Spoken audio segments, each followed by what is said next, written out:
Hello everyone, my name is Mark. Welcome to our channel. A friend of mine is restoring a 1969 Dodge Dart convertible, and he's asked me to machine some adapter plates for him for his dash. He's wanted to put some aftermarket gauges, aftermarket climate control system, and an aftermarket radio in it. And he wants the dash modified to a point where it kind of looks factory, but it has the updated features in it. One of the things I have to do is a gauge cluster. He purchased a brand new gauge cluster for the car, and as you can see by the old gauge cluster, of course they're all analog with the needles on them and stuff. But you can see it's a pretty narrow window in here. I don't know if you can tell or not, but there's not much room for the gauge to show through. And if you see, this is a lot bigger than that. So what I'm going to have to do is take this back apart, make an adapter plate that will bolt to this housing, and then have this bolt to it, and have the gauges centered in this little opening as much as I can, and still fit back in the car. So that's one part I have to do. And then the second part is going to be for the climate control. I have to machine an aluminum plate that'll fit in this area with a cutout for this climate controls to go into it, and then another plate on the back side, so when you put it all together and tighten the screws down, it kind of clamps it between this piece and holds it in place. And then the third item I have to do is the aftermarket radio, and I'm going to have to machine an adapter plate, cut this section out, and then trim some of the dash out because this radio is wider than the dash. So I'll have to trim some of this out and still make it so when it's all put back together, it looks somewhat original as it can be with the aftermarket stuff. He's purchased brand new pieces like this and this. They're actually NOS, new old stock parts, so they're rare and they look brand new.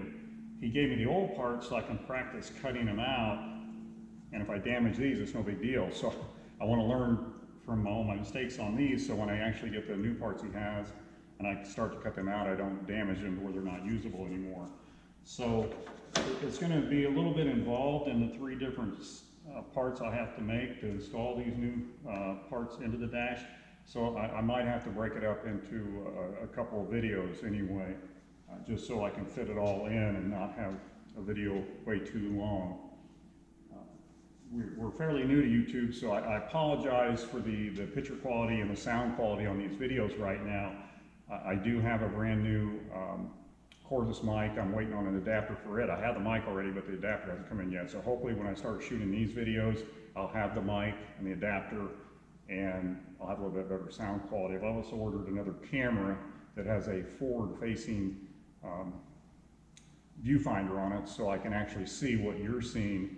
Because I find I keep setting my camera up, and then when I start shooting and I get all done, I go back, my head's cut off, or I don't have a position where you can really see what I'm doing. So hopefully the quality will improve as we go along. It's definitely getting easier. It was my first video, which you can watch it, I was terrible, and I learned a lot. In every video I learn a little bit better what I'm doing and what I need to do.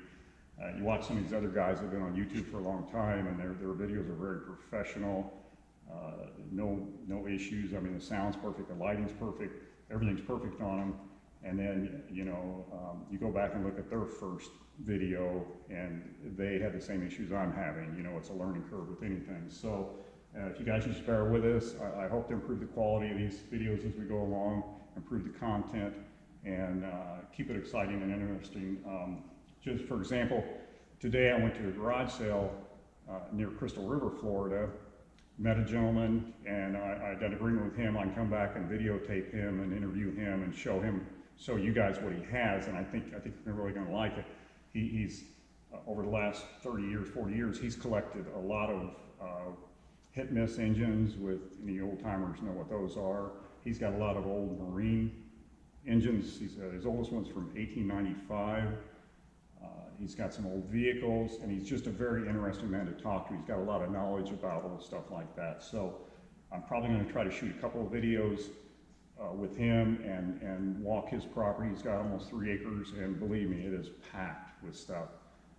It's just, I was like a kid in a candy store today. I just love that kind of stuff. So I'm hoping to get some really good video from that, really good interviews from him, and be able to present it to you guys so it's enjoyable and educational. I think a lot of this stuff, unfortunately, is old guys like me, you know, get old and die.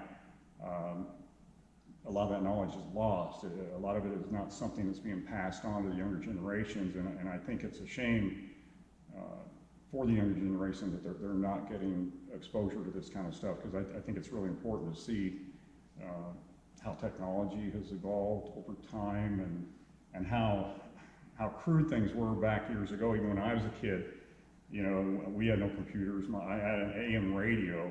That was my first little radio, transistor radio. It was about that big, and we thought that was something. I mean, there were no computers, no cell phones, no microwave ovens.